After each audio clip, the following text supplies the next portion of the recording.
welcome to Bakker Gallery. Jim is going to give us a tour of our Margaret J Patterson 30th Anniversary Retrospective. And here's Jim. Take it away.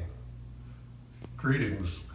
30 years ago, when I published my first catalog on Margaret Patterson, in my foreword, I wrote, "Here begins your journey and here ends mine." But here we are again, 30 years later, and we've learned a lot in 30 years, and we've managed to acquire a few new Margaret Pattersons over these years, and I'm going to give you a little overview.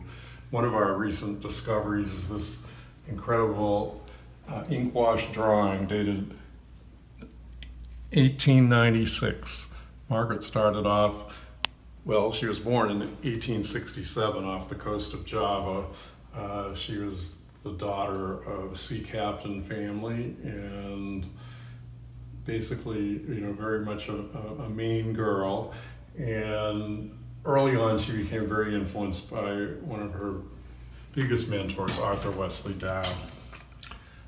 We're fortunate to have this ink wash drawing, clearly showing the influence. She did attend Pratt in New York, where Dow taught, and clearly had made his acquaintance early on, so reminiscent of his work. You can see here another ink wash on the road to Coney Island, or a little bit of her sarcastic view. She became, more known later on with the Provincetown Printers show in Washington as a Provincetown printer, but her printing started in Europe. Here you have an early view of Night on the Dutch Canal, and you can see photographs that she actually took on her journey there. She learned the technique from Ethel Mars in Paris. It seems, like an apocryphal tale, but she traded a piece of turquoise jewelry for that, and by 1913 she was showing her woodblock prints in Paris at the Paris Salon. She wound up going to Italy probably in the 20s, and you can see this view here from Ravello at the Belvedere Gardens, the fine pastel again from her Italian sojourn, and a beautiful little gouache of Ischia. Again, she discovered Spain probably about 1909. She was also very influenced by Charles Woodbury, another Maine painter.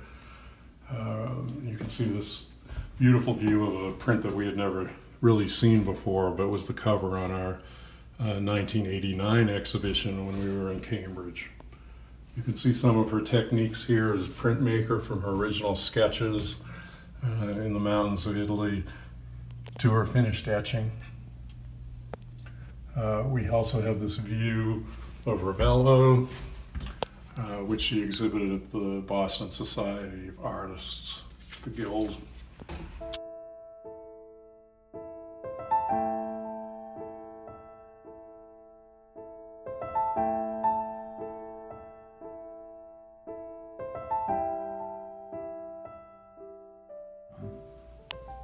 Since 1983, with the publication of Janet Flint's Provincetown Printers, Margaret Patterson has once again taken the limelight, is one of the great printers to continue in the Japanese method, or multi-block. Although she was friends with Blanche Lazelle and exchanged prints, she never took up the white line and kept developing her work as a woodblock printer using that Japanese technique. These first landscapes here, done probably originally 1915-ish, so to the 20s. She did have several trips to Cape Cod. Here you have the windblown trees, beautiful landscape, done here probably near Wellfleet, and Cape Cod House.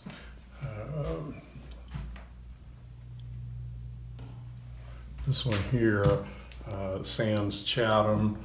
Again, these often were trimmed by the artist to be shown, more as a painting for their unique qualities, or to be able to frame them when they were wider in different things, but this one of the co-cedars was exhibited in California, so she showed all over the country.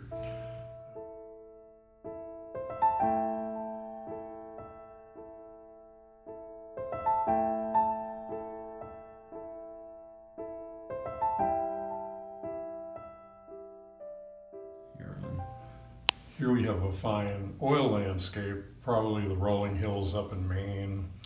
In about 1920 or thereabouts, she became fascinated with flowers. Here we have this great image of the hollyhocks.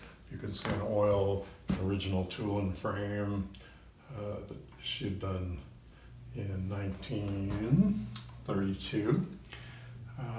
She continued on. She taught at Dana Hall, girls' school in Wellesley, and after 1940 she taught for several summers up on Monhegan. But the flowers were always something that intrigued her from one of her first shows in America at the Worcester Art Museum, Bleeding Hearts, a study for poppies and convolvula. And here we have the pansies, or as she knew them as heartsease. And you can see the variation, in this case, of two prints that we have on display. The same image and how unique the changes are based on color.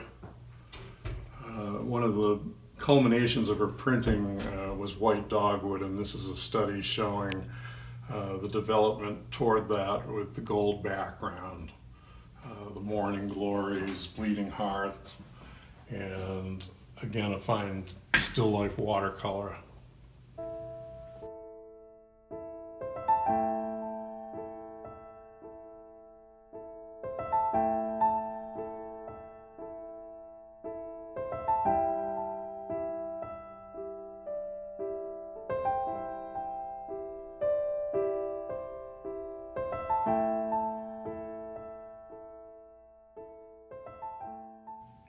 The show also features memorabilia, including some of the publications that have happened since her death, including back cover replacement in a studio of her own from the Boston Museum of Fine Arts of Women Artists in Boston by Erica Hirschler.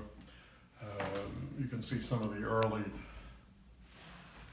brochures from her show at Goodspeed's, where she showed in Boston. Again, the class brochure for her Monhegan classes, and postcard from Italy, an invitation of the Guild of Boston Artists, where she had a show. This is actually the 90th anniversary. The first publication we did on Margaret Patterson, and the second one done in 1989. And we also helped with a 2006 show at the Cahoon Museum of Art, curated by Cindy Nickerson. Once again, here ends my latest journey and the beginning of yours.